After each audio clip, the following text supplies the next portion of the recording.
Hello friends, welcome back to our new video. और आज की इस वीडियो में हम बात करने वाले हैं बंगाल स्टोरी पार्ट 2 के बारे में। मैंने एक वीडियो और अपलोड किया था, लास्ट वीडियो बंगाल स्टोरी के बारे में, जिसमें मैंने बहुत सारी चीज़ें आपको बता दी थी, लेकिन कुछ चीज़ें ऐसी और रह गई जो कि हम इस वीडियो में बात कर लेंगे। उसके बाद हम आगे हैदराबाद, बंगाल और भी और चीज़ों के ऊपर बात करेंगे। देखो गाइज, मैं इस हिस्ट्री को ना इतना डीपली इसलिए लेकर चल रहा हूँ क्योंकि आपके जो हिस्ट्री, अगर आप ये सीरीज़ कंप्लीट करते हो ना, तो आपका कोई भी कॉम्पिटिटिव एग्जाम आ जाए, चाहे वो आईएएस लेवल का भी अगर एग्जाम आप क्रैक करना चाहते हो और आप ये सीरीज़ देख रहे हो, तो आपको वो डेफिनेटली हेल्प करेंगे, क्योंकि अपना जो सेशंस है ना वो काफ़ी ज़्यादा डीपली चल रहे हैं। ठीक है, तो अगर आप जो भी मॉडर्न हिस्ट्री या फिर एंशिएंट हिस्ट्री, मेडिवल हिस्ट्री, सारी हिस्ट्री आएगी आपको यहाँ पर मिलेगी। लेकिन जो भी नए हैं या जो भी इस वीडियो को फर्स्ट टाइम देख रहे हैं, वो वीडियो स्टार्टिंग से देखना स्टार्ट करें, तभी चीज़ें क्लियर होंगी। अदरवाइज आपको कुछ भी समझ में नहीं आएगा। ठीक है, और जो भी नए हैं वो सब्सक्राइब जरूर कर लीजिए। अगर वो पॉलिटी या जीएस कंटेंट अपना इंप्रूव करना चाहते हैं, प्रिपरेशन करना चाहते हैं, उनके लिए बहुत ज़्यादा हेल्पफुल रहेगा। ठीक है, तो इस बंगाल स्टोरी पार्ट 2 में हम बात करने वाले हैं कुछ ऐसी चीज़ों के बारे में, जैसे कि सबसे पहले मैं कुछ रिवीजन करता हूँ, या रिवीजन कर लूँ, एक क्विक आपको आपसे डिस्कस कर लेता हूँ। आप ये एक मैंने इंडिया का मैप रखा सामने। ठीक है, अगर मैं इंडिया के मैप की बात करूँ तो आपको, अगर आप स्टार्टिंग से वीडियो देख रहे हो तो अकॉर्डिंग टू मी आपको हर एक जगह के बारे में अच्छे से पता चल गया होगा। अगर मैं आपको मैप दिखाऊँ ना, तो आप आराम से बता दोगे कि कहाँ कहाँ कौन कौन बिलोंग करता था। क्योंकि देखो, हिस्ट्री एक ऐसी चीज है जहां पर ऐसा नहीं कि एक जगह कुछ चल रहा है इंसिडेंट, नहीं। इन हिस्ट्री में अगर बात करें तो इंडिया के किसी भी कोने में आप देख लो, कहीं ना कुछ फाइट चल रही होगी। कहीं जमीन को लेके, कहीं कहीं राज्यों के बीच फाइट चल रही होगी, कहीं लूट लपाट के लिए चल रही होगी, मतलब हर जगह कुछ ना कुछ चलता रहता है। ठीक है, तो अगर मैं बात करूं, देखो यहां पर मैंने आपको नीचे जो नीचे वाला ये हिस्सा है कार्नेटिक, मैंने आपको बताया। ठीक है, इधर आपको हैदराबाद पता है, इधर हैदराबाद है, इधर बंगाल है आपको पता है, फिर इधर अवध है, इधर सिख एम्पायर भी है। ठीक है, फिर इधर ये देखो दिल्ली एम्पायर, दिल्ली है यहाँ पर है, ये इधर मराठास है, तो इधर मैसूर है। तो ऑलमोस्ट अगर मैं मैप की बात करूँ तो आपको, अगर आप स्टार्टिंग से देख रहे हो, आपको हर एक जगह के बारे में पता है, कहाँ सिख है, कहाँ राजपूत है, कहाँ बंगाल है, हैदराबाद कहाँ है, कर्नाटक कहाँ है, दिल्ली कहाँ है, मराठा कहाँ है, मैसूर कहाँ है, आपको हर एक जगह के बारे में पता होगा। और इस चीज़ से आप बहुत अच्छे से अवेयर हो, बार बार बताने की जरूरत भी नहीं है। अब मैं बात कर रहा हूँ इस बंगाल की। ये एक बंगाल का मैप है। ठीक है, इस बंगाल में अगर मैं बात करूं तो आपको पता है इस बंगाल के जो राजा था मुर्शिद कुली खान। ठीक है, मुर्शिद कुली खान आप इस बंगाल को कब्जा किया था।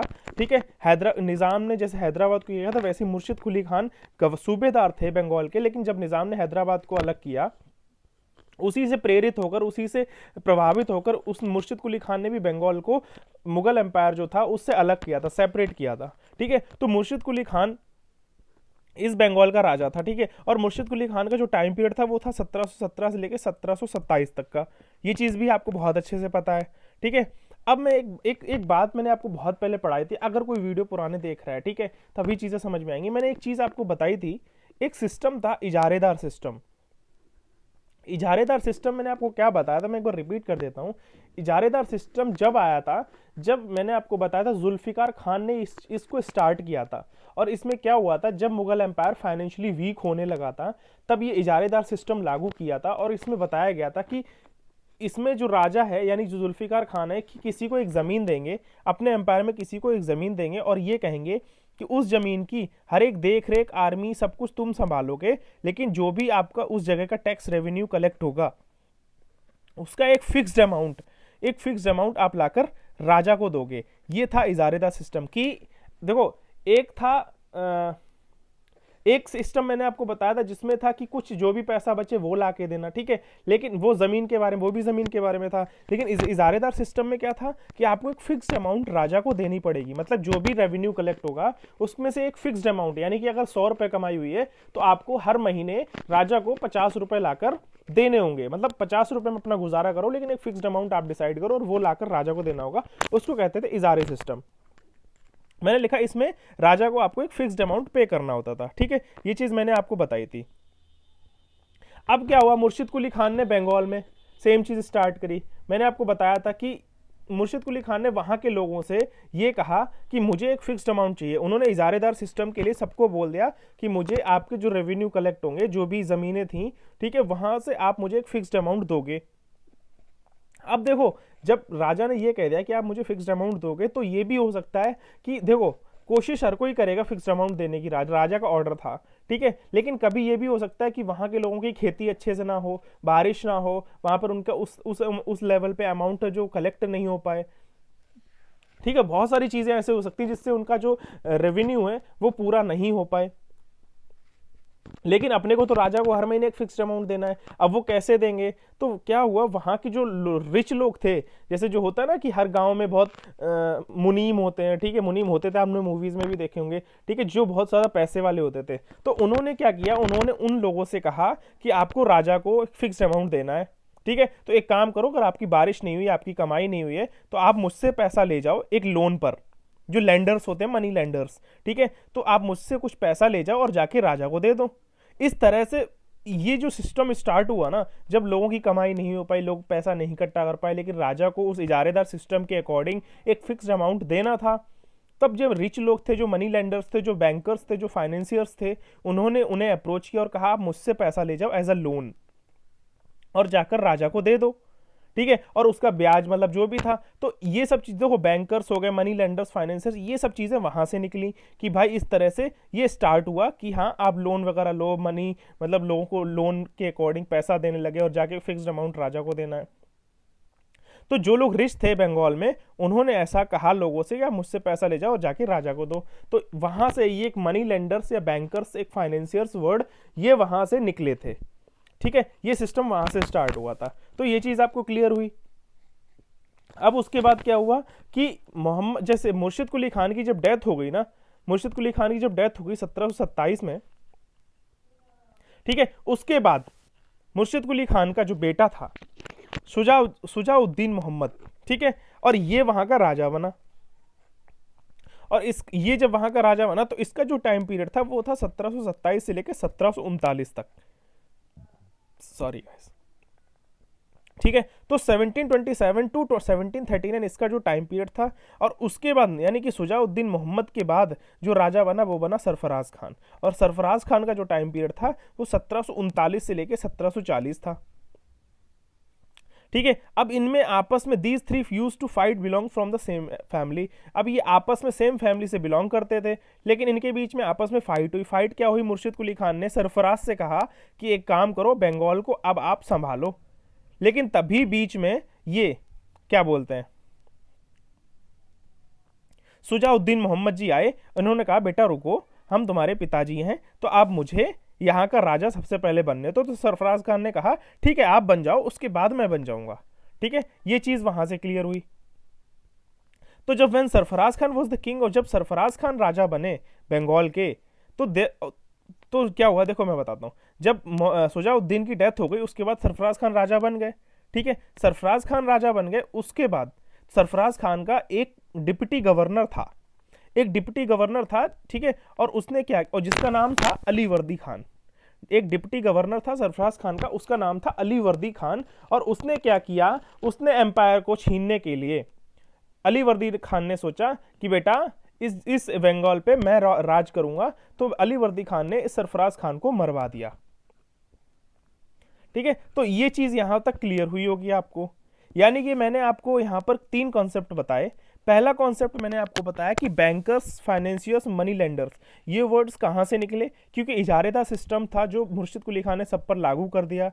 अब वो उनके पास उतनी कमाई नहीं हो पा रही थी, तो उन्होंने मनी लेंडर्स या जो रिच लोग थे उनसे पैसे एज अ लोन लिए और जाकर मुर्शिद कुली खान को as a monthly fixed amount देने लग गए, जिससे वहाँ पर बैंकर्स, फाइनेंसियर, ये जो वर्ड है इन्वेंट हुए, ठीक है। और उसके बाद दूसरा कंसेप्ट मैंने बताया कि मुर्शिद कुली खान के बाद जो राजा बना, सबसे पहले मुर्शिद कुली खान के बाद राजा बना शुजाउद्दीन मोहम्मद, और उसके बाद उनका बेटा बना सरफराज खान।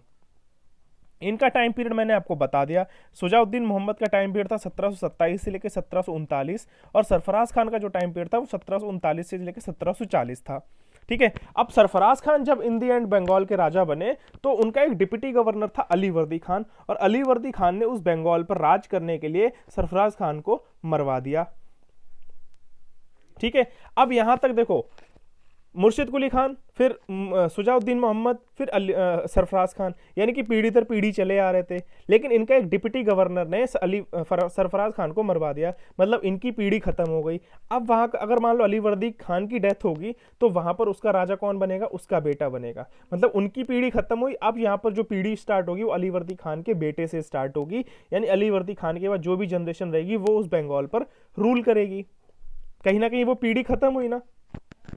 अब जो अलीवर्दी खान का टाइम पीरियड था ना, वो था 1740 लेके 1756 तक, और इनका एक बेटा था ग्रैंडसन जिसका नाम था सिराजुद्दौला। अब मुझे आपको इस सिराजुद्दौला पे लाना था कि इसका जो टाइम पीरियड था वो 1756 के बाद का था। ठीक है, अलीवर्दी खान का 1756 में खत्म हुआ और इसके बेटा जो ग्रैंडसन था सिराजुद्दौला, इसका जो टाइम पीरियड था वो 1756 के बाद का था। ठीक है, और इस टाइम पीरियड में देखो ये जो बंगाल था ना, इस बंगाल पे मतलब यहां पर ये जो बंगाल था ना, इस पर मराठास ने एक टाइम पीरियड था 1740 से लेके 1751, यानी देखो सिराजुद्दौला का जो टाइम पीरियड था वो 1756 के बाद का था, यानी कि 1740 से लेके 1756 जो अलीवर्दी खान का जो टाइम पीरियड था, इसमें इस टाइम पीरियड के बीच में जो टाइम पीरियड था 1740 से लेके 51 साल, करीब करीब 11 साल, यानी कि 11 साल इस टाइम पीरियड के बीच में मराठास, देखो मैंने आपको ये मैप दिखाया था ये वाला, अब आप ये देखो कि ये बंगाल, ये इधर मराठास, अब ये पास पास थे, तो इन्हीं 11 सालों में मराठास ने बंगाल पर 11 अटैक किए, सॉरी 4 अटैक कर चुके थे, 4। इन 11 साल के बीच में मराठास बंगाल पर 4 अटैक कर चुके थे, और जब 4 अटैक कर चुके थे तो बंगाल काफी कमजोर पड़ चुका था। ठीक है, तो मराठास ने किससे? अलीवर्दी खान से भी कहा था कि हम आपके बंगाल पर राज नहीं करेंगे, रूल नहीं करेंगे, लेकिन उसके बदले में आपको हमें चौथ देनी पड़ेगी। चौथ और सरदेशमुखी का एग्रीमेंट हुआ था। ठीक है, तो सबसे पहले मराठास ने किससे चौथ ली थी? सबसे पहले ली थी चौथ मुगल्स से, फिर ली थी हैदराबाद से, और अब ली उन्होंने चौथ किससे? बंगाल से। तो ये सीक्वेंस थोड़ा याद रखना। ठीक है, कहाँ अगर ये क्वेश्चन आ सकता है कहाँ कौन कौन से राज्यों से चौथ ली थी मराठास ने जब अटैक किए थे। ठीक है, तो ये था कि यहाँ इन तीनों से चौथ ली गई थी। अब अगर मैं आपसे ये क्वेश्चन पूछूं, इनकी डेथ का सीक्वेंस अगर ये क्वेश्चन आ जाता है, सबसे पहले कौन कैसे कहाँ, तो बंगाल जो मुर्शिद कुली खान के जो राजा थे उनकी डेथ हुई 1727 में, सादत खान की जो डेथ हुई थी, सुसाइड किया था 1739 में, और मोहम्मद शाह की डेथ हुई थी 1748 में। मोहम्मद शाह कौन थे? दिल्ली में बैठते थे, मुगल एम्पायर के राजा थे। सादत खान अवध संभाल रहे थे, और मुर्शिद कुली खान बंगाल संभाल रहे थे, और निज़ाम का आपको पता ही है, निज़ाम हैदराबाद संभाल रहे थे। और निज़ाम की भी डेथ किसके साथ हुई थी? मोहम्मद शाह के साथ हुई थी 1748 में। 1748 में मोहम्मद शाह और निज़ाम दोनों की डेथ हुई थी। ठीक है, तो यहाँ पर अगर मैं निज़ाम रख देता हूँ और मैं अगर आपसे क्वेश्चन पूछता हूँ कि सब इनका सीक्वेंस बताओ, तो आपको पता होना चाहिए कि सबसे पहले किसका? बंगाल, फिर अवध, फिर निज़ाम और मोहम्मद शाह। ठीक है, इनकी 1727 में हुई डेथ, सादत खान की 1739 में हुई, और मोहम्मद शाह और निज़ाम की डेथ हुई 1748 में। ये सीक्वेंस आप याद रखना, इस तरह से आपसे क्वेश्चन पूछा जा सकता है। तो ये कुछ चीज़ें थी जो बंगाल स्टोरी की रह गई थी, वो मैंने आपको बताई कि सरफराज खान, सिराजुद्दीन, सुजाउद्दीन मोहम्मद रहे। इन दी एंड आपने देखा कि अलीवर्दी खान का जो ग्रैंडसन था सिराजुद्दौला 1756 में बंगाल का, 1756 के बाद का उसका जो टाइम पीरियड, और वो बंगाल का राजा बना। यहाँ तक आपको सिराजुद्दौला तक की कहानी आपको अच्छे से क्लियर हो गई होगी। और इफ़ एनी अगर आपको कोई डाउट रह जाता है तो आप प्लीज़ कमेंट ज़रूर करो। और जो भी इस वीडियो को देख रहे हैं फर्स्ट टाइम, जो न्यू बच्चे हैं, गाइज मैं बस आपको ये गारंटी देता हूँ कि अगर आप इस वीडियो को पूरा देख रहे हैं और आपको सच में मज़ा आएगा। अगर आप स्टार्टिंग से वीडियोस देखोगे आपको स्टोरी वाइज चीज़ें इतने अच्छे से समझ में आएंगी, और हमने इतना डीपली और इतना अच्छा कंटेंट के साथ पढ़ाई करी है कि आपका एग्जाम ईजिली क्रैक हो जाएगा आराम से। कम में 10 क्वेश्चन में 8 से 9 क्वेश्चन आपके डेफिनेटली आप सॉल्व कर सकते हो, आप पढ़ाई करोगे तो। ठीक है, तो यही था आज के इस वीडियो में। मिलते हैं नेक्स्ट वीडियो में, तब तक के लिए जय हिंद। और गाइज सब्सक्राइब जरूर कर लीजिए, मैं चाहता हूँ ये वीडियो उन बच्चों तक पहुंचे जो ऑनलाइन प्लेटफॉर्म से या कोई कोचिंग अफोर्ड नहीं कर सकते। धन्यवाद, मिलते हैं नेक्स्ट वीडियो में, बाय बाय।